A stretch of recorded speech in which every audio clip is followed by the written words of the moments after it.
Histoire bizarre des abonnés. Salut Léo Augusto, je suis Domenico et j'ai 19 ans et cette histoire s'est passée il y a environ 6 ans. J'ai toujours été un enfant curieux et je vivais dans une petite ville où les jeux étaient toujours simples et monotones. J'en avais marre de jouer à la marelle, au football. Et je cherchais toujours des aventures plus excitantes. Mes amis et moi avions un endroit préféré à explorer qui était le cimetière local. Pour beaucoup, l'idée de jouer dans un endroit aussi sombre et macabre semblait absurde. Mais pour nous, c'était simplement un moyen de nous divertir et d'affronter nos peurs. C'était une nuit sombre et froide. Mes amis et moi étions excités à l'idée d'explorer le cimetière comme jamais auparavant. Nous courions entre les tombes en criant et en riant, toujours attentifs au moindre bruit, n'est-ce pas? Soudain, j'ai perdu l'équilibre et je suis tombé dans une tombe ouverte. Aïe, mon pied. Qui a mis ce trou ici? Mes amis étaient déjà partis en courant et pensaient que je plaisantais, non? Je me cachais pour ensuite leur faire peur. Ce fou doit vouloir nous faire peur. C'est pas possible autrement. Il est caché là-bas, prêt à crier quand on s'approchera. Je pars. Mais s'il a vraiment été attrapé par un zombie ou un fantôme, on le laisserait tout seul là-bas. Plutôt lui que moi. Si tu as pitié, tu peux y retourner car je n'y vais pas. Ah, je m'en fiche aussi, allons-y. Alors après la chute, j'ai essayé de me reprendre, mec. Cette fosse était bien trop profonde. Elle devait faire au moins 3 mètres de profondeur. J'ai commencé à crier et à demander de l'aide, mais ils ne m'ont pas entendu. J'étais coincé dans cette fosse sans aucune chance d'en sortir. L'ambiance de jeu a disparu, n'est-ce pas? Et la peur a commencé à me ronger. J'étais seul dans un endroit sombre et froid, entouré de fantômes et de corps sans vie, putréfiés et dégoûtants. Le temps semblait s'arrêter à cet endroit et je ressentais de plus en plus de froid et de désespoir. Il y a eu un moment où j'avais déjà perdu tout espoir et je me suis simplement allongé là, mec. Mes amis, à ce moment-là, devaient déjà être rentrés chez eux. Alors je suis resté à regarder le ciel. Soudain, j'ai vu plusieurs choses voler, passer rapidement, tu vois? Je pensais que c'était des oiseaux ou des chauves-souris. Mais quand j'ai fixé mon regard, ce n'étaient pas des animaux, mec, parce que la lumière de la lune les traversait. Quand le jour s'est levé, j'étais encore prisonnier de cette tombe.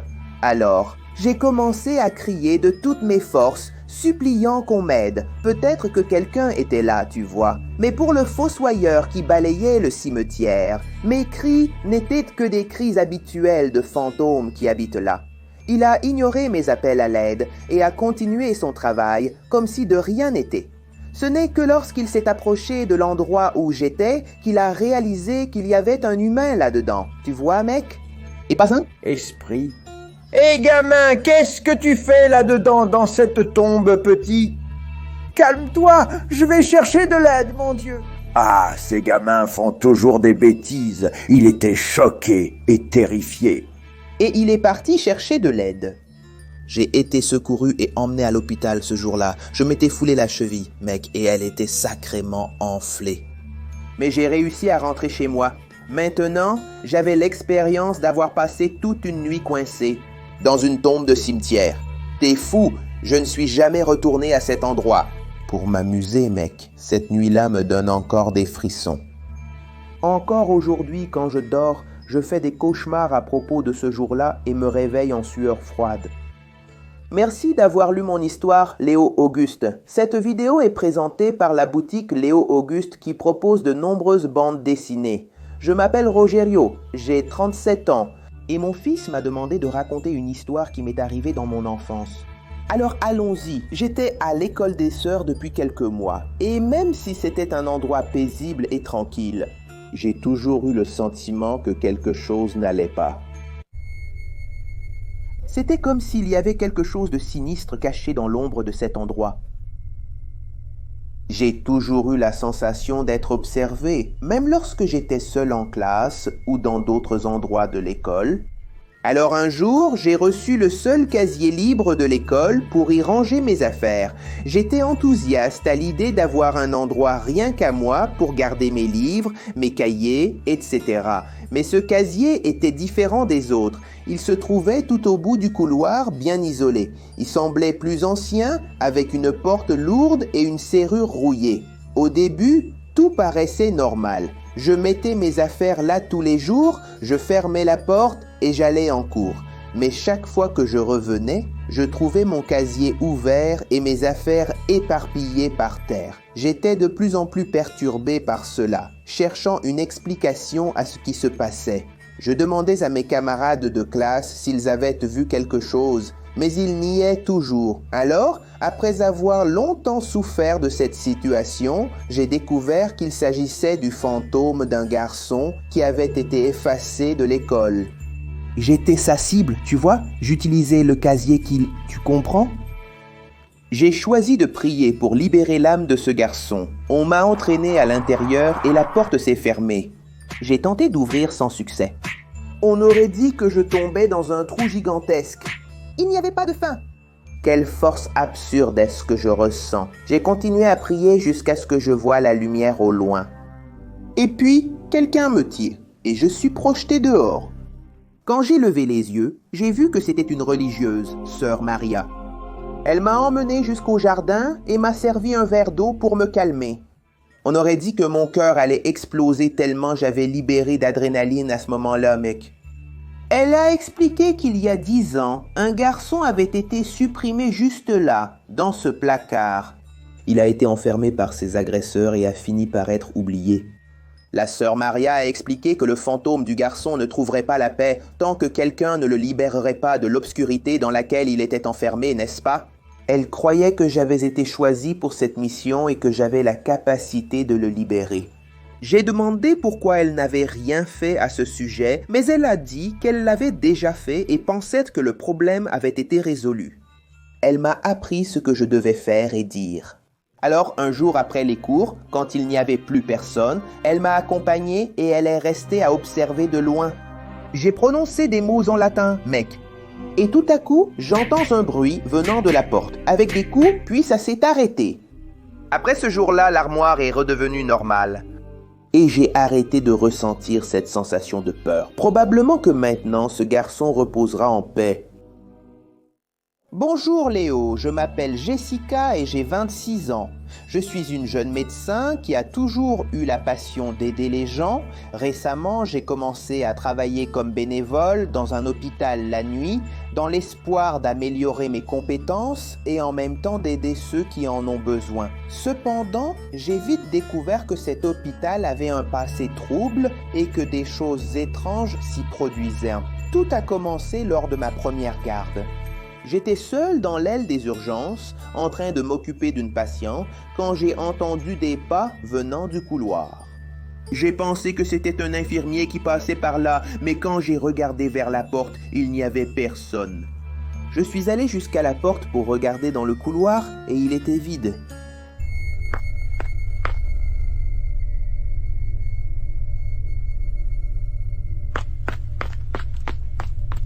J'ai eu un peu peur, mais j'ai pensé que c'était juste la tension du travail qui me faisait entendre des choses. J'étais nerveux, tu sais, c'était mon premier jour. Alors j'ai continué ce que j'étais en train de faire. Mais les choses n'ont fait qu'empirer à partir de là. Chaque fois que j'étais seul, j'entendais une voix chuchoter dans le noir. Je sentais des touches froides dans mon dos et je voyais des ombres mystérieuses se déplacer dans les couloirs.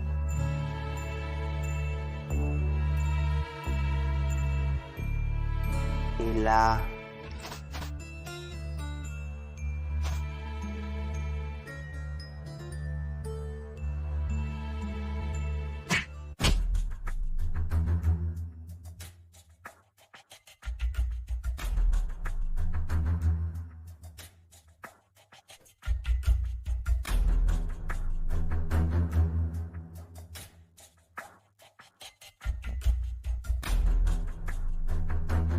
J'ai commencé à me sentir menacé et parfois même terrifié.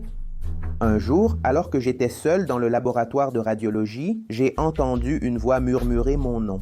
« Jessica! Jessica! Viens vers moi! » Je me suis retourné pour voir d'où cela venait, mais il n'y avait personne dans la pièce. Quand j'ai regardé l'écran de radiographie, j'ai vu une image sinistre d'un squelette avec les mains tendues vers moi. J'ai failli m'évanouir de peur à ce moment-là.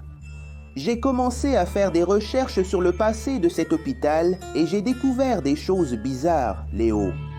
Cet endroit avait été le théâtre d'une série d'expériences médicales cruelles et légales et il a été fermé pendant des décennies. Ensuite, l'État l'a rouvert.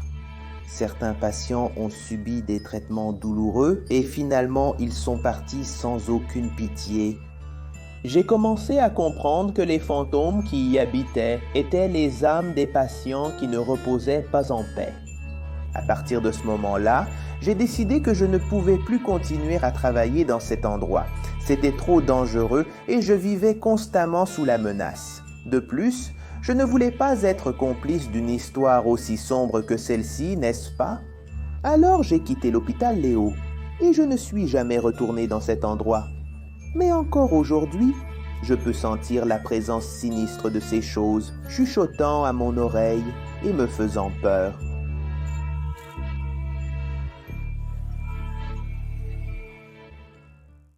Cette vidéo vous est présentée par la boutique Léo. Allez y jeter un œil, il y a plein de bandes dessinées pour vous. Bonjour Léo, je suis Michaela et j'ai 25 ans. J'ai une histoire sinistre à partager avec toi. Je travaille comme téléopératrice et quand je venais d'arriver dans une entreprise, j'étais enthousiaste à l'idée de commencer à travailler. C'était mon premier emploi et j'étais impatiente de donner le meilleur de moi-même. La première semaine, j'ai rencontré mes collègues de travail et j'ai pu remarquer qu'ils semblaient malheureux, avec un air abattu, mais j'ai décidé d'ignorer cela et de commencer à travailler. Mais ce à quoi je ne m'attendais pas, c'est que ce serait la semaine la plus effrayante de ma vie. Tout a commencé par un simple appel de vente. Je parlais avec des clients de nos produits quand soudain j'ai entendu une voix chuchoter en arrière-plan. Je croyais que c'était un souci avec la ligne téléphonique. Parfois, cela pourrait être une interférence sur l'appel, n'est-ce pas? Mais la voix semblait résonner dans ma tête. J'étais terrifié, mais j'ai décidé d'ignorer et de continuer mes appels. Le travail devait continuer et je ne pouvais pas m'arrêter. Mais les choses n'ont fait qu'empirer à partir de là. Chaque fois que j'appelais un client, j'entendais une voix différente chuchoter. Et c'était que des trucs étranges et bizarres, mec. J'ai commencé à devenir nerveuse et anxieuse avant chaque appel, sachant qu'une voix serait là, à m'attendre. Un jour, pendant l'appel, la voix est devenue plus forte et plus claire. C'était une voix féminine qui disait des choses horribles sur moi et ma famille. Je n'avais aucune idée de comment ils avaient autant d'informations détaillées sur ma vie. J'ai failli m'évanouir de peur, Léo. Quand l'appel s'est terminé, j'ai couru vers ma chef, tu vois, pour lui dire ce qui se passait, ce qui venait d'arriver là. Malheureusement, elle n'a cru à aucun mot de ce que j'ai dit. Elle a simplement dit que c'était le stress du travail qui me faisait imaginer des choses. Mais j'ai dit que je n'avais travaillé que depuis quelques jours. Comment pourrais-je être stressé? Alors elle a dit que ça pouvait être une interférence et qu'une équipe allait vérifier ce qui se passait avec l'équipement. Mais je savais que ce n'était pas seulement mon imagination car les voix étaient réelles. Alors, pendant que j'attendais le technicien pour analyser là-bas, j'ai été déplacé dans une autre salle. J'ai raconté à la collègue à côté de moi ce qui m'arrivait et j'ai découvert quelque chose d'effrayant. Elle m'a dit que tout le monde entend ces voix, qu'ils connaissent ce problème et qu'ils l'ignorent. C'est quelque chose d'épuisant pour tout le monde, mais après un certain temps, ils ont fini par s'y habituer et elle a révélé que cela arrivait parce que l'entreprise avait réutilisé le réseau électrique et téléphonique de cet endroit, de ce bâtiment, qui avait été un hôpital psychiatrique abandonné depuis de nombreuses années. Le système avait été réutilisé par l'entreprise pour économiser des coûts et que les voix sont celles des âmes des patients qui étaient soignés là-bas et qui ont fini par mourir à un moment donné. Ils utilisent le réseau pour communiquer avec les personnes qui y travaillent. Je savais que je ne pouvais pas continuer à travailler là-bas car ma santé mentale et émotionnelle était en danger. Alors, j'ai quitté l'entreprise et j'ai même changé de ville pour commencer une nouvelle vie loin de cet endroit hanté. Mais parfois, j'entends encore les voix chuchoter dans mes rêves et je me souviens de cette période effrayante de ma vie. Bonjour Léo, je m'appelle Georgie et l'histoire que je vais raconter s'est passée il y a 2 ans. J'ai un ami qui s'appelle Lucas. Nous étions inséparables depuis l'enfance et nous jouions toujours ensemble. Nous aimions explorer des endroits abandonnés et mystérieux et dans notre quartier, ce genre de choses ne manquait pas. Il a été fondé au milieu d'un cimetière, donc il y avait toujours des récits de choses effrayantes.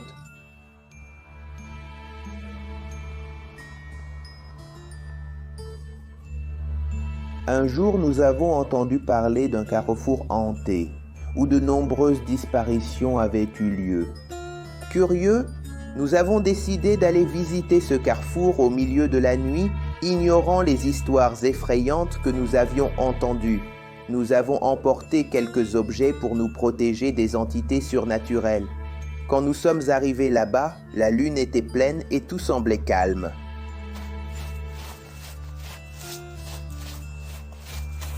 Soudain, les lampadaires ont commencé à clignoter. Des nuages ont couvert le ciel.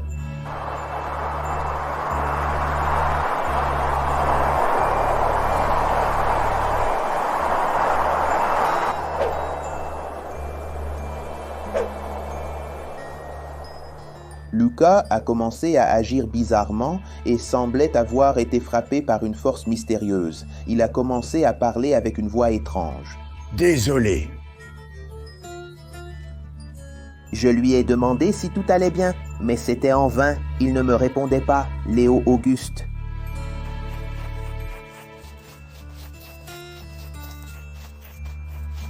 On aurait dit que je parlais une langue inconnue. Quand nous sommes revenus en ville, il avait complètement changé. Il est devenu agressif. En rentrant à la maison, c'est là que j'ai vu la gravité de la situation. Il a commencé à attaquer les gens, jusqu'à ce qu'il voie une ombre sortir de lui et y retourner. Mais je ne trouvais pas d'explication logique à cela. C'est alors que je me suis rappelé qu'il ne portait pas le crucifix autour du cou comme moi. C'était probablement une faille pour une possession démoniaque. Il se peut qu'il ait été possédé par l'esprit maléfique au carrefour, mec. Au moment où ces lumières du lampadaire ont clignoté, non? Je devais faire quelque chose pour aider mon meilleur ami à sortir de cette situation bizarre. Alors, j'ai décidé de retourner au carrefour pour chercher des informations sur l'ennemi. Un indice pourrait exister pour combattre ce mal. Cet esprit maléfique ne peut pas rester en lui trop longtemps. À ma grande surprise, quand je suis arrivé là-bas, Lucas m'attendait avec un sourire maléfique sur le visage. Totalement sombre, mec. Il m'a attaqué avec des coups de poing et des coups de pied. Ses mouvements étaient rapides. Et j'ai fini par prendre un coup de poing au visage et tomber. Il a pris un morceau de bois pour m'achever. Je ne voyais plus mon ami dans cette chose. J'ai sorti l'eau bénite et je l'ai lancée dans sa direction. Cette eau a commencé à brûler comme un acide corrosif.